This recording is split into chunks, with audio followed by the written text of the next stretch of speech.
All right, gentlemen, take a look at Perek Yud Zayin, Pasuk Gimel. Yud Zayin Gimel. So here, the Torah is talking about somebody who is a renegade. Can you refresh my memory on what a renegade is, Rabbi? Vayelech, page 1024. A renegade means a rebel. Okay. He rebels. Page 1024. Pasuk Gimel.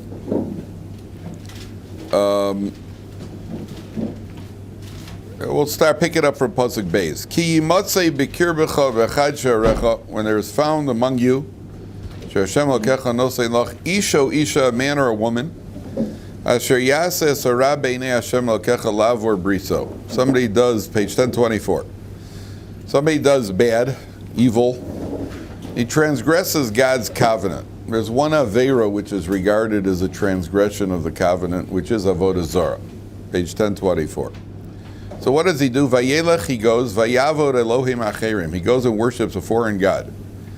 And I think Rav Hirsch points out, Vayelech, why does it say Vayelech? He goes and worships a foreign god. Why does that word Vayelech looks somewhat redundant, doesn't it? Vayelech Vayavod Elohim Acherim. He goes, so physically perhaps he goes somewhere else because they're generally not around in the Jewish community. It could be. But over here, Vayelech means that he has basically left Judaism. If you want to, the longest, broadest step you could take away from Judaism is to go worship idol worship. Is to go worship idols. One of the worst sins? So, what's that? It's one of the worst sins? It's the worst. The worst thing you could do is to go and worship Avodah Zarah. You have to give up your life and not worship idols. So Vayelech demonstrates this guy. He's really, he's just taking a step out, and he goes and worships idols. V'la Shemesh, or the sun, or la Yarech, or the moon, or lachot tzva shamayim shalot sivisi, or any of the heavenly hosts. And then v'hu gadloch v'shamata, you hear about it. V'darashta heitev, you investigate well. That means the Beis Din has to investigate well. 1024. It's true. This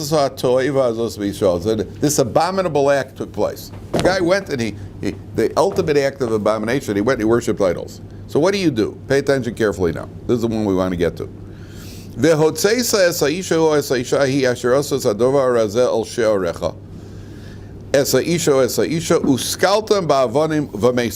You take them out and you stone them. So first of all, you have the skila punishment, which is there another chumash maybe? There's the chumash over there, Steve. They have the skila punishment, which the skila punishment is you take him to a platform which is about twice his height, and then you push him off the platform. If he doesn't die from the fall, so then if he doesn't die from the fall, then he drops. Then they drop stones on him. But it's the most severe form of capital punishment. And this is for worshiping idols. Now, if you take a look at Rashi, Rashi says, El she'orecha, right column of Rashi, top line. Itamar, take a chumash. Right column of Rashi, top line. So Rashi says, he goes through a drasha, but on the fourth line he says, Shar she'ovad bo, the gate where he worshipped. Af shar ha'omor lamata shar she'ovad bo. That means we take him to the location where he worshipped the idol, and that's where he's stoned to death. That's where he goes the skila penalty. They change it. They translate it as stoning, but the skila, that's not accurate because most of the time they did die just from being pushed off the platform, and it's only afterwards that they throw the stones on him.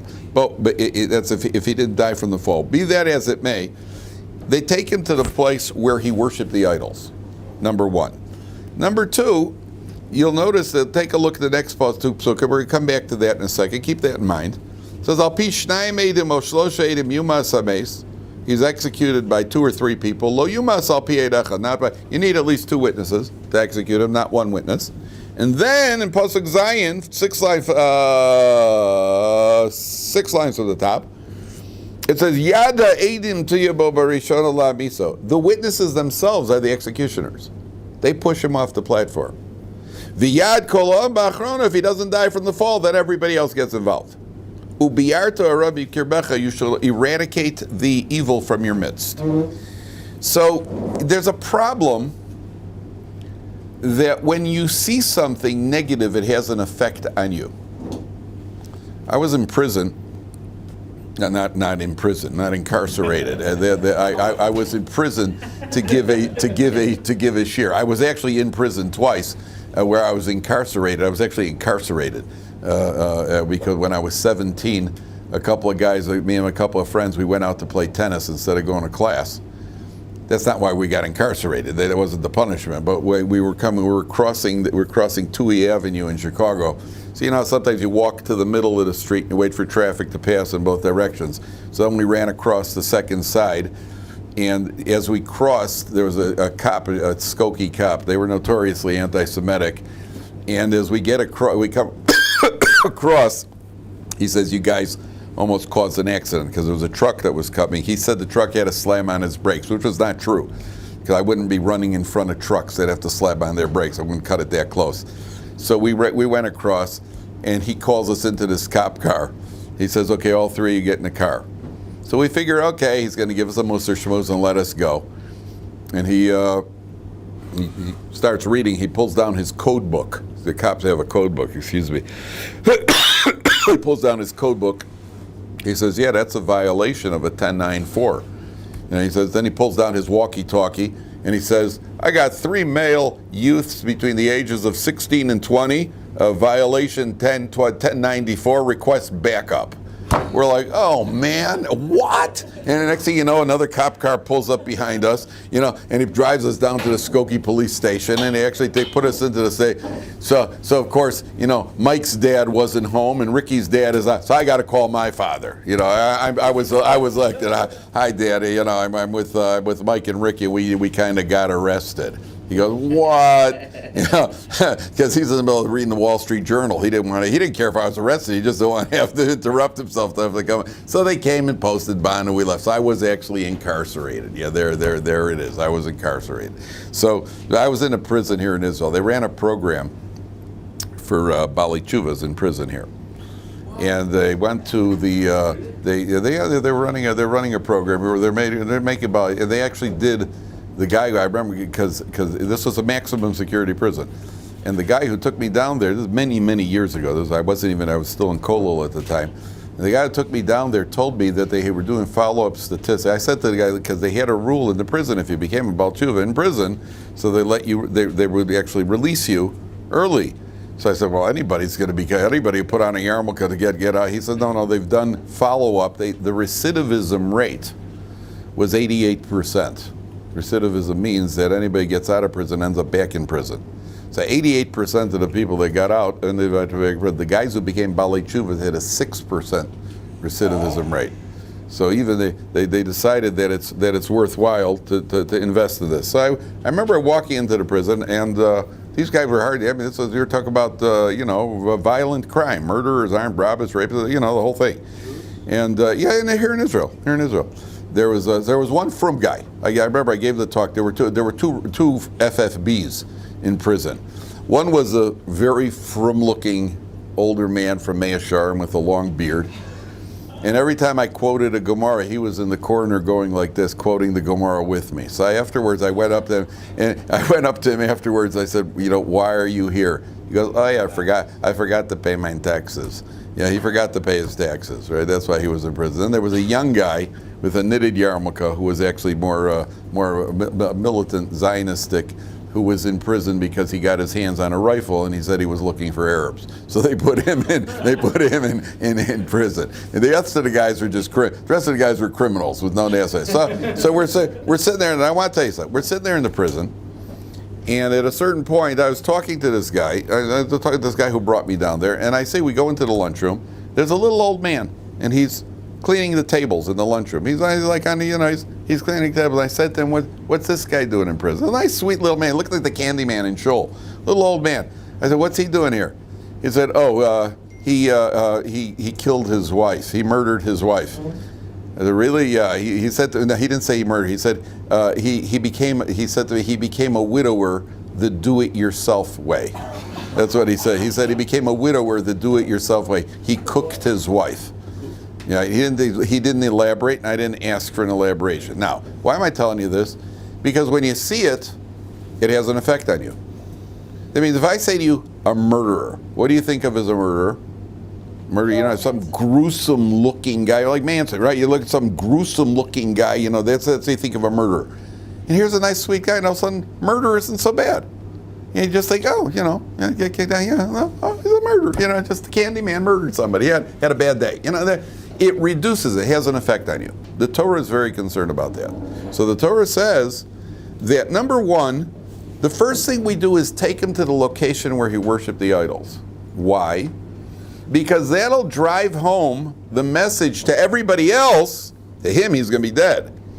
But it'll drive home the message to everybody else that those idols are helpless. They can't help him. They can't get him out of trouble. He's going to be executed right where he worshiped the idols. And who is it that's going to execute him? Specifically the witnesses. Now that has a double benefit. There's a double benefit. Because the witnesses, the Torah simply says the words, Ubiarta harami kirbecha.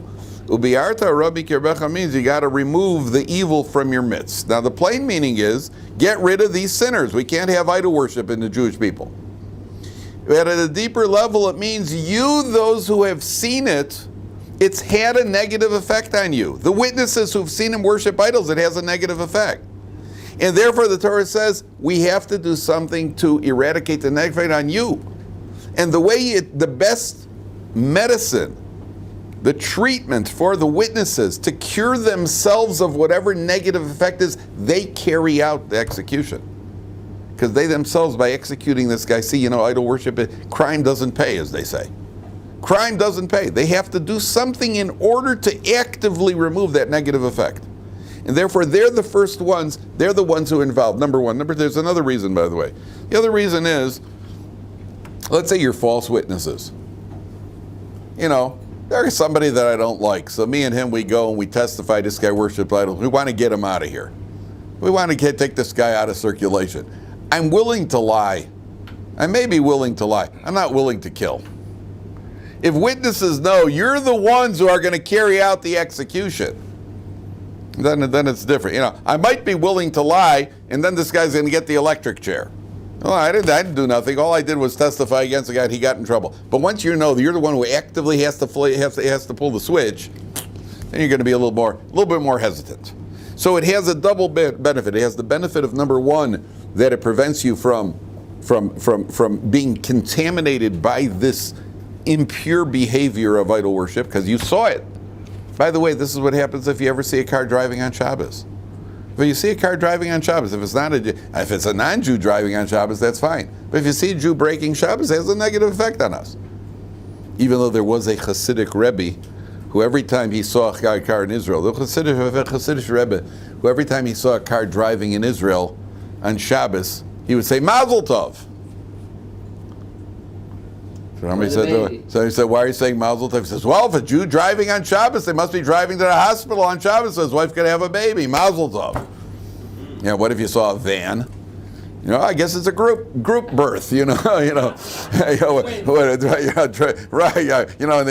what do you call it? They had 6 at a time in Mitzrayim. Okay, that's a very nice thing. The bottom line is, it has a negative effect on us. It has a negative effect. So the Torah says we got to remove that. Now, even more than that.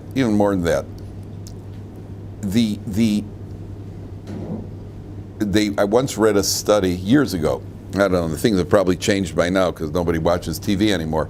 But at a certain point, they had done a study that the average American teenager, by the time he's 18 years old, has witnessed 20,000 murders on television.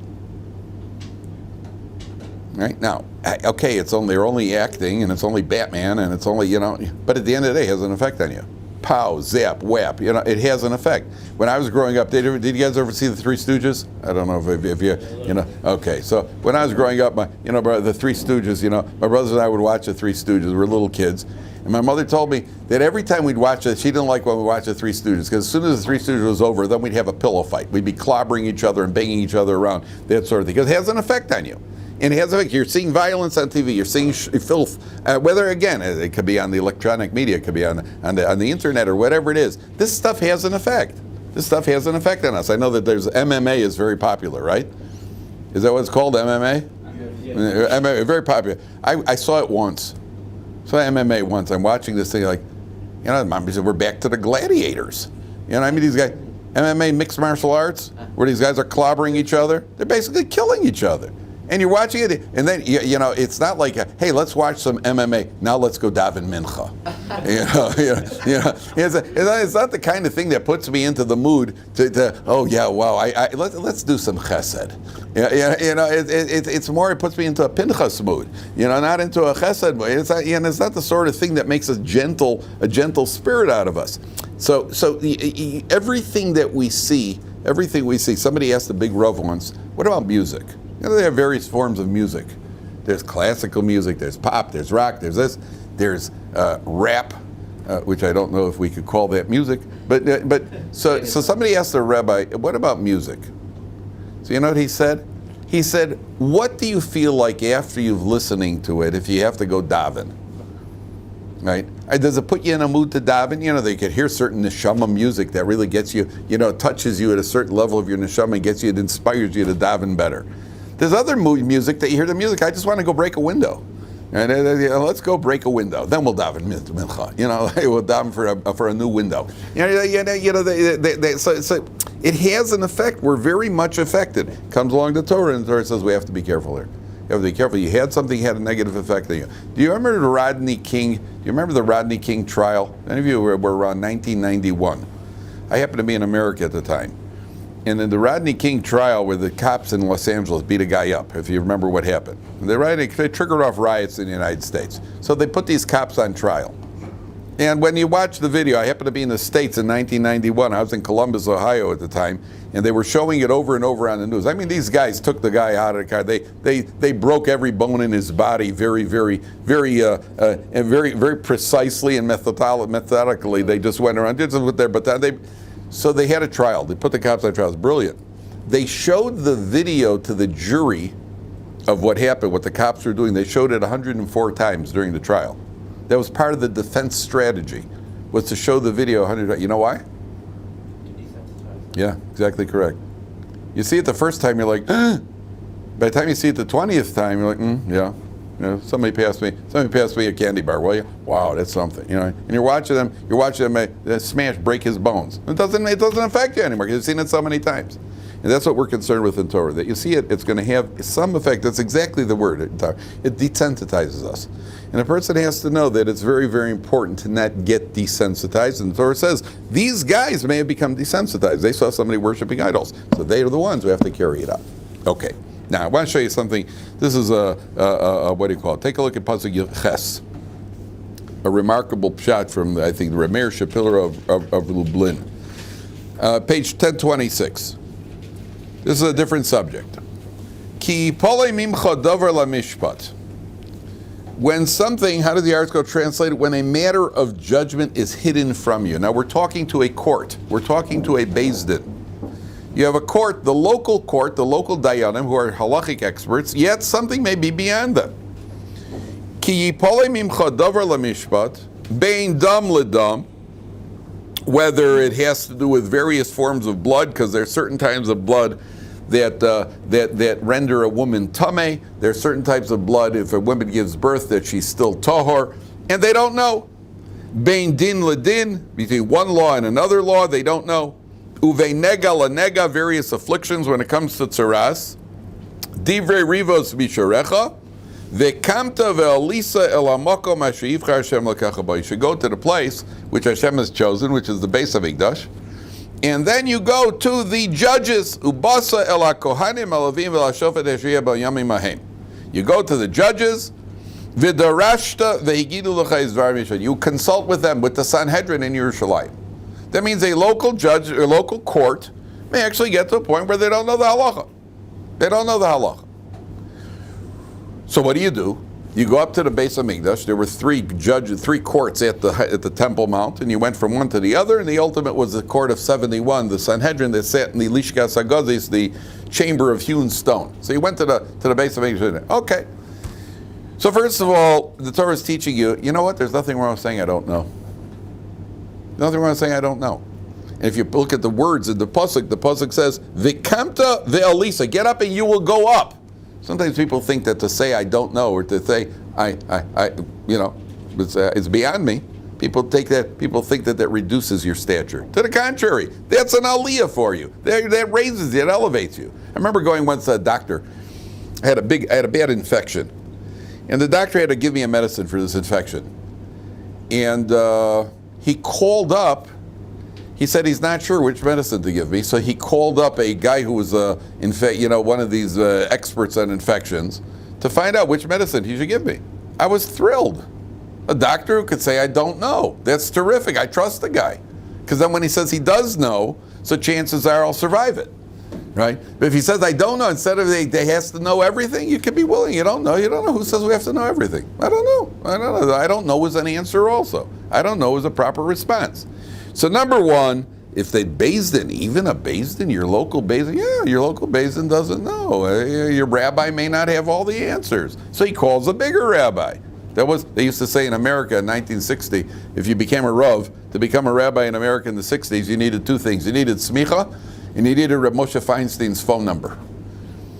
Right? Because he got called by all the local rabbis, would call him up when the questions were, major questions. They called Reb Moshe Feinstein. He answered on the spot. But he was the Gadol Hador, the Posek Hador. So that's the first idea here. Now, there's a completely different idea taken out of context. This is remarkable. You've heard of the Daf Yomi? You heard of the Daf Yomi, Rabbi Shapiro? So this is his idea, what he sees in this pasuk. He says like this. Look at the pasuk again now, Jonah. Stay with it. Ki pole mimcha davar. When it's beyond you, like the Art Scroll said, it's hidden from you. Ki pole davar lamishpat bein dam ledam. When you're wondering, why is there so much Jewish blood being spilled? Why are the Jewish people suffering? Bein din ledin. Why are there various decrees made against the Jewish people? This applies all through the exile, all through our exile. Why are there Jewish blood being spilled? Why are there various decrees? Uve nega la nega. Why are the Jewish people suffering various afflictions? Why are we going through this? What have we done wrong that we deserve this kind of suffering? Says the Torah, Divrei rivos bisharecha. It's because of the infighting among the Jewish people. Because we're not getting along with each other. That's what Meir Shapiro says. That's what the pasuk it contains. Is that right? An unbelievable thought. Divrei rivos bisharecha. You got all these troubles, all the suffering of Jews are going through. Divrei rivos bisharecha. Because of the infighting among Jews. So what do? V'kamta ve'olisa el hamakom asher yivchar Hashem lokecha bo. Rise above it. What you call nowadays, get past it. Be big. Be big. My wife always uses that expression in the house. Be big. They didn't say it to me, of course. Right? To the kids. Just be big. Right? She doesn't say it to me, of course. Be big. And just don't be a little person. Where does bickering come from? Where does pettiness come from? Pettiness comes from people are what do you call? Your fighting comes from pettiness. You're making a big deal out of little things. Right? Don't make such a big deal out of it. V'kamta ve'alisa, rise up above it. Divrei rivos v'yitrecha. It's frighteningly true. That's what Meir Shapiro says. Okay. Now take a look at Perek Yud Zayin Pasuk Aleph. Sorry, no, Pasuk Yud Aleph. Here, okay, this is what I really wanted to get to today, because this is the most intriguing of all, okay? When you go to these judges, back to the plain meaning. Now listen carefully, gentlemen. It says at the bottom of the page, 1026, 2 lines from the bottom. Al piha Torah asher yerucha, based on the Torah that they instruct you when you go to the Estes Sanhedrin, or the judges. Ve'al mishpat asher yomru lecha ta'aseh. Whatever they tell you, you should do. Pay attention very carefully. Lo sasur min hadavar asher yagidu lecha yamin usmal. Do not veer off to the right, do not veer off to the left. The plain meaning is, do what they tell you to do. You ask them a shayla, they paskin. Do what they tell you to do. Take a look at Rashi. Yamin usmal. Rashi quoting the Medrash. Rashi says, Afilu omer lecha al yamin shehu smol. Even if he tells you the right is the left, ve'al smol shehu yamin. And even if he tells you the right is the left or the left is the right, listen to him. The kol shekain, and certainly shomer lecha yamin yamin val smosol. Certainly, if he tells you right is right and left is left. But if he tells you right is left and left is right, you should obey him. So you go and you ask a shaila. You go to one of the biggest poskim. You go to Rav Moshe Feinstein's. You go to Rav Elyashiv Zatzal, and you ask him a shaila. And what he tells you is right is left and left is right. So, or you ask advice. You ask one of the Gedolim for advice. And the advice he gives you sounds like right is left and left is right. You know, that doesn't seem to make any sense. Right? You go and guess that's what you're telling me. I mean, I know. So the question, everybody, what does the Torah say? Obey him. Do what he tells you to do. Don't be so smart. The obvious question is, I understand. If he tells me right is left, I know that right is right. So he tells me right is left. Why should I listen to him? Why? I mean, that's not right. It's left. He's making a mistake. Why would I listen to him? He's telling me right is left, left is right. Why would I listen to him? Here's the question. And Rashi quotes the Medrash. Even if he tells you right is left, if he tells me right is left, he's wrong. Good question, isn't it? Not only that, then Rashi says, and certainly if he tells me right is right. Well, if he tells me right is right, of course I'm going to listen to him. Well, you don't need the Torah to tell me to listen to him. If he tells me right is right, and I know right is right, I'm going to listen to him. Of course I'm going to listen to him. What does it mean? What's going on here? So, what's the first time in history that we find this idea? That right is left, left is right, there's a little bit of confusion. Anybody remember, what's the first time in Torah that we find this confusion of right is left, left is right? Anybody know? When Yosef comes to Yaakov Avinu and he brings his sons for a bracha. So what does Yaakov do? He crosses his hands over. He puts the right hand on Menashe, who's on his left side, and he puts his left hand on Menashe, who's on the right side. What does Yosef say to Yaakov? Yosef, no. Meaning, hey, you got the right and left mixed up. That's essentially what Yosef is saying. Is that true? He's saying to his father, you got the right and the left mixed up. What does Yaakov say to Yosef? Yaakov says to Yosef, Yadati b'ni yadati. He says, I know. Now what does that mean? That means if you go to Rabbi Feinstein and he tells you the right is left, and you say to him, no, this is the right and this is the left. If you say that to Rabbi Feinstein, you don't think that he knows what you know? You mean only you know the right from the left and he doesn't? So obviously if he told you right is left and left is right, what was Yaakov saying to Yosef? Yaakov was saying to Yosef, I know. Right now it looks like I've got the right and the left mixed up. But years from now, what's going to happen to Ephraim? He's going to have a Yeshua coming from him. So when he's saying to Yosef, you know what I know what you know, but there are a lot of things I know that you don't know. That's what it means, listen to him, right is left, left is right. Because he knows what you know.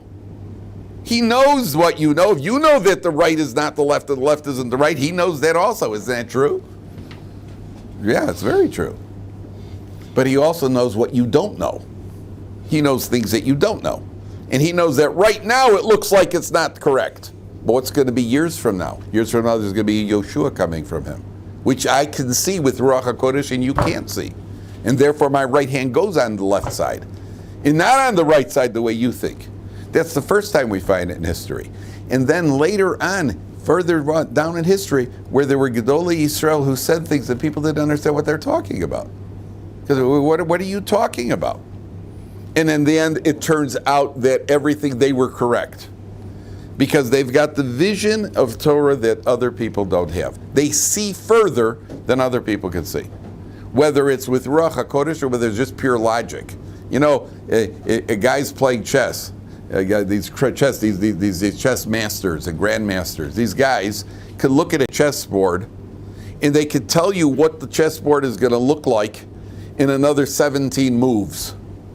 They could see what's going to be happening in 17 moves. Why can't you see that? Why can't I see that? Because the answer is I'm not a grandmaster. Do you know that Sharansky, you've heard of Anatoly Sharansky? who was one of the Russian refuseniks. He was locked up in Russia for about 10 years in what he called, you know how he kept himself busy in prison? He played chess games in his mind. He played out chess games. He played chess games against himself in his mind. He saw a whole chess game in your mind. I mean, how many chess pieces can you keep in your mind? You know, he played entire games in his mind. Why? Because he could see further. He could see everything. He sees the whole picture. And sometimes you get a person in professional football, they talk about quarterbacks reading defenses. You ever hear that idea? The quarterback could read a defense or not read a defense. Generally, Bears quarterbacks cannot read a defense, right? What does it mean? Well, you know what it means to be able to read the defense? You know what that means? It means that the quarterback could actually envision what the field's going to look like in a couple of steps down the line. Well, if that works in football, and it works in chess, it certainly works in Torah, and it works in life. And a gadol could see a situation we can't anticipate. We don't see what's going to happen because we're very limited. We've got tunnel vision. And he sees the entire picture. That's one idea. There's another idea, but one commentary said, which I think is profound. When is it, and if you think about it, you'll see that this is true. When is it that what the person you're asking tells you right is left and left is right? You know what that is? You know when that happens? And this applies to many people who have better ideas than the Torah leadership and people who know better than everybody else. You know when right is left and left is right? When I'm standing opposite you. Then your right is left and left is right. Right? When I really do not want to listen to you and I don't want to obey you, then right is left is right. If I get behind you and I follow you, then right is right and left is left. Now, which is a lesson about how we're supposed to be obedient to Torah leadership. And you always have those people who know better. And they're always the ones arguing and fighting, and they got a better system and they got a better approach to life. So I saw one in the Parsha, he says, and why does Rashi have to point out if he tells you right is right and left is left? You should listen to him if he tells you right is right and left is left. You know why? Because there's some people who even then don't want to listen to you. If you tell me the right answer, if I go to ask somebody, I want to fight, I want to argue. You tell me right is right, I'll dafka no. And you'll find there are people like that on every block. Every neighborhood has that. There's the people who, no matter what everybody wants to do, they want to do the opposite. You're going to find there are people like that. In every community, every shul, and every neighborhood, there are always those people who finally, when you agree with them, then they say the opposite. Have you ever heard, there's something called a trapping personality. You know what a trapping personality is? I say to you, do you think it's going to rain tomorrow? You say to me, yeah. I say, oh, I definitely don't. They trap you in. They kind of ask you questions just to kind of be able to argue with you. These are very unpopular people, by the way. But it's a trapping person. They always got to be on the other side of the fence. They always got to be arguing. There's always got to be something to argue about, to hack about. That's what the Torah tells you over here. You know what? Be obedient. Be obedient. Won't hurt you. Right? Just trust them. The Gedolim, whatever you see, they see. And what they see, you don't see. And therefore, just be willing to follow them. Okay. Take a look at Perek Yud Zayin Pasuk Tes Zayin. Ask you a question here. The Torah says we go to the section of the king. And you're going to go and you're going to appoint a king. And this king has got, it's good to be the king. Who's the first king in Jewish history? Shaul. Interesting name, Shaul, isn't it? What does the word Shoel mean? Question. Shoel is a question. What else is a Shoel? In halacha, what kind of watchman is a Shoel? A borrower. His name is Shaul. Shaul. Why is it Shaul? Because the kingdom was only borrowed by him. What tribe was he from? He's from the tribe of Binyamin. And where does the kingdom come from? Yehuda. So it was really there only on loan to Shaul until eventually it goes to whom? To Dovid. What does the name Dovid mean? Dovid means like Elul, Adila Dodi, Dod. What's a Dod? A Dod is, we call a Dod an uncle, but a Dod means the beloved one. I'm not bragging over here, I'm just telling you. That's what Dovid means, the beloved one of Hashem. And then David has a son, Shlomo, which means completion, Shleimut, because that's what the Beis Hamikdash is built. The name is an indication of what's going on. Okay, so the Jewish people are told that eventually you'll have a king. There's a whole discussion over here whether it's a mitzvah to appoint the king, to ask for the king. But you're going to have a king. Okay? Now, there are limitations on the king. What does it say? Take a look at Pasuk Tezai. All right, let's pick it up from the beginning, from Pasuk Yudali. Ki savo el haaretz asher Hashem lokecha, page 1028, fifth line. Ki savo el haaretz asher Hashem lokecha nosei lecha v'yishto v'yashavta bo. You come to the land that Hashem your God gives you, and you inherit it. V'amarta asim alai melech kechol hagoyim asher esivosai. You say, I want to have a king just like all the other nations. So there's a major discussion here about whether it's an appropriate way to ask. It's inappropriate. So what does the Torah say? Som tasim alecha melech. You should place on you a king asher yivchar Hashem lekecha bo. Hashem chooses. Mikerav achecha tasim alecha melech. From the midst of your people, lo sucha l'seis alecha ish nachri asher lo achicho. It's got to be a Jew from the midst of your people. But there's a limitation on the king. Rak lo yarbe lo susim. He should not have too many horses. V'lo yoshi v'sa'om mitzrayim leban harbo sus. And he shouldn't bring the people back to Egypt to increase his horses. And the question the commentators here ask is, why does it say first in the plural? It says lo yarbe lo susim, and then at the end of the pasuk it says leman harbo sus, to increase the horse. Question number one: why is he not allowed to have too many horses? Because horses represent power, and we don't want the king to be carried away with his power. There's going to be another limitation. Look at the next pasuk: v'lo yarbe lo noshim, not too many wives. What's the limit on wives? 18. Not too many. V'lo yasur levovo, so that he shouldn't cause his heart to stray. The kesef is of lo yarbe lo, he shouldn't have too much silver and gold. So in all areas he's got limitations. He's got limitation in power, he's got limitation in wives, and he's got limitation on wealth. Why? Because he can get carried away. You get carried away, you have to be the king. Number one. Number two,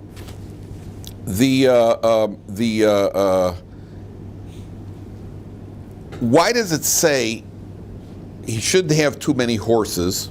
Why does it say he shouldn't have too many horses? And then in the end of the pasuk it says it in the singular. He shouldn't bring the people back to Egypt. Leman harbos sus. Anybody have an idea? Why do you go from the plural to the singular? See the problem, Steve? Why do you go from the plural to the singular in pasuk Tezayit? Lo yarbelot susim v'lo yoshi v'esar al mitzrayim l'arbos sus.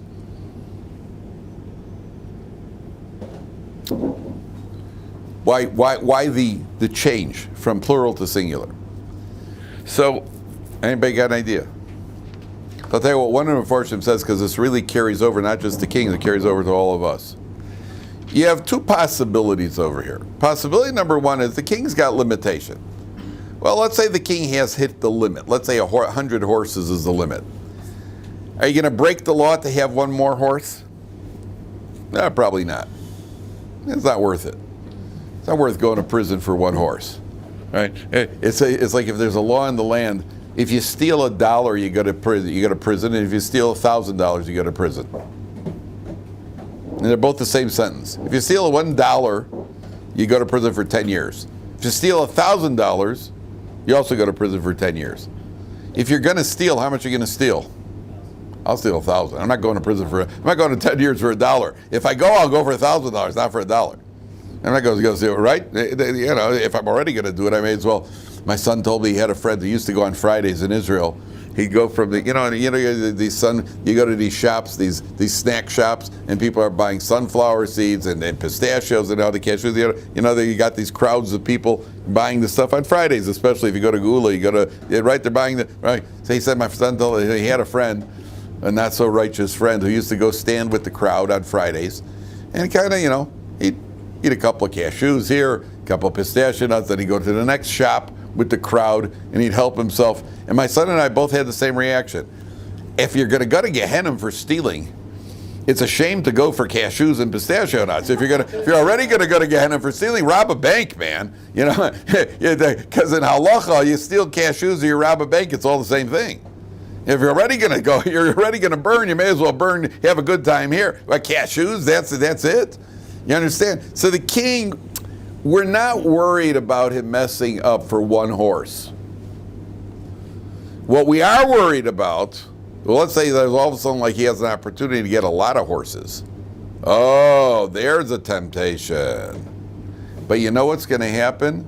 Once you break the rules and you take a lot of horses, then you're going to even break the rule for one horse. That means once you bend the rules, you'll bend the rules for something big, but then you're going to end up bending the rules for something little also. Because once you broke the rules, you're going to break the rules for everything. But it works in Judaism, it works the opposite too. Let's say I'm not willing to do a big avera. I'm not going to go to big averas. I'm not going to eat treif. I'm not going to eat pork. But let's say one day something's got a questionable hechsher. I'm not sure about this hechsher. I never heard of this hechsher before. But, I'm hungry, so I'll bend the rules a little bit. Once I do that, that's the one horse. Then what happens the next day? Then it doesn't have any hechsher at all. But I read the ingredients, and the ingredients seem to be kosher. Then the next day, or it has an OR on it. I figure OR stands for Orthodox, so I'll do that, Then you bend it a little bit more, till the next day eventually you're eating pork. It starts with a little one crack, one chink in the armor at a time, one break, one little breach. Next thing you know, you push it. Next thing you know, you push it. Next thing you know, you push it. Comes along the Torah and says, not a lot of horses and not one horse. And that applies to all areas of Yiddishkeit. Not big averas and not little averas, because once you break through, then the sky's the limit. Okay? One more point. Where does he do? He has to go and write a Sefer Torah. The Torah says in Pasuk Yud Zayin and Pasuk Yud Ches, V'hoya keshivto al kisei mamlachto, 6 lines from the bottom. V'kosav lo es mishnei haTorah hazos al sefer mifnei hakohanim alavim. He writes a Sefer Torah. Now look at Rashi. Rashi says, es mishnei haTorah, left column of Rashi, 3 lines from the bottom. Shtei sifrei Torahs. He writes 2 Sefer Torahs. Achas shehei munachas bebeis genozov. 1 Sefer Torah he puts in his treasure house. The achas shenichnesas v'yotzei simo. 1 Sefer Torah that goes with him everywhere he goes. That means he had a miniature Sefer Torah which was tied to his wrist. And everywhere the king went, he had a Sefer Torah with him. Interesting. And he had another Sefer Torah that was in his vault where he had his treasures. He had a Sefer Torah in the vault. What's the idea of these 2 Sefer Torahs? Right? Do you ever you go to shul, let's say you're going to shul, you go into a shul, and I ask you to do Hagba. And you pick up the Sefer Torah, right? And you hold up the Sefer Torah. And after you hold up the Sefer Torah, then you roll it up and you sit down with the you're sitting there with the Sefer Torah, right, while they read the Haftorah. You ever see the guy sitting with the Sefer Torah? And while you're holding the Sefer Torah, I walk up to you, I say, oh Shmuel, I got to tell you something about somebody. I got some juicy Lashon Hara.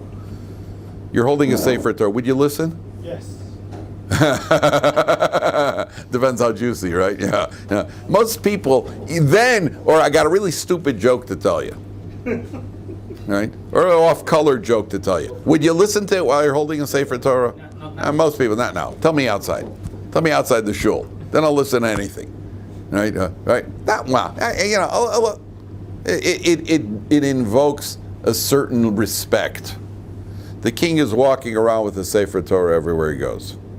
That means you're powerful and you're the leader of the Jewish people and you got money and you got the wives and everything else. You got a Sefer Torah on your wrist. As a reminder, everywhere you go, keep it in the proper perspective. Everything has to be according to Torah. Don't get carried away with your power. Don't get carried away. The Torah is right there, number 1. There's a second Torah. Where does he put that one? In his vault. Did you ever hear, I don't remember if it was one of the Rothschilds or was Moses Montefiore. I don't remember who they tell it about. One of the wealthiest Jews who every night he went down to his basement and he laid down and he slept in a coffin. Did you ever hear that? Who was it? Was it Rothschild or Montefiore? One of them. Every night when he slept in a coffin. How do you like that, Itamar? Put a pillow and a blanket in a coffin and go to sleep. And go, you know why? That was a reminder that he's not going to take it with him. Just a reminder. Keep it all in the proper perspective, buddy. You're not taking it with you. The king goes to his treasure vault. He's got gold, he's got silver. What's he got right at the entrance of this vault? a Sefer Torah. That just puts it all in the proper perspective. You got all this gold and silver. Just remember what it's about. I once heard a story. I'll tell you that very quickly. There's a story about this guy, a very wealthy guy. He dies. Frum guy. He dies. And he leaves a will. And he told his sons to open the will on the last day of Shitting Shiva, not to open it right away. The guy died, and he asked to be buried in his socks. Halacha is you don't put socks on somebody who's died. He says he wants to be buried in his socks. So the sons went to the Chevra Kadisha. The Chevra Kadisha said, listen, hey, you could ask it. The halacha is you don't bury him with socks on. You're not burying him with socks on. Okay. So they bury him without the socks. And then at the end of 30 days, I think he left the will to open up his will after 30 days. And at the end of the 30 days, he opens up the will. And in the will, he describes how he divides his wealth among his sons. In the last line of the will, he says, but just remember, guys, you can't even take socks with you. Right? So keep it all in the proper perspective. So the king, he has a vault. He's got a vault. But right when you open up the vault, there's a Sefer Torah. And that Sefer Torah keeps it all in the proper perspective. We have that to a certain extent. You have a mezuzah on the door of a home. You're going to walk into your home, keep it in the proper perspective. You got a reminder of who you are at all times. And he's walking around. That's one of the things, the benefits of having tzitzis. Everywhere you go, you got your tzitzis. And it's also a good idea to always carry a sefer everywhere you go. Even if you're not going to use the sefer, but the sefer that you have in your hand, you carry around a mishnayos, carry around the chumash with you. A little sefer, a pocket sefer, carry it in your hand. Because everywhere you go, you got a reminder this is who you are. All right, to be continued.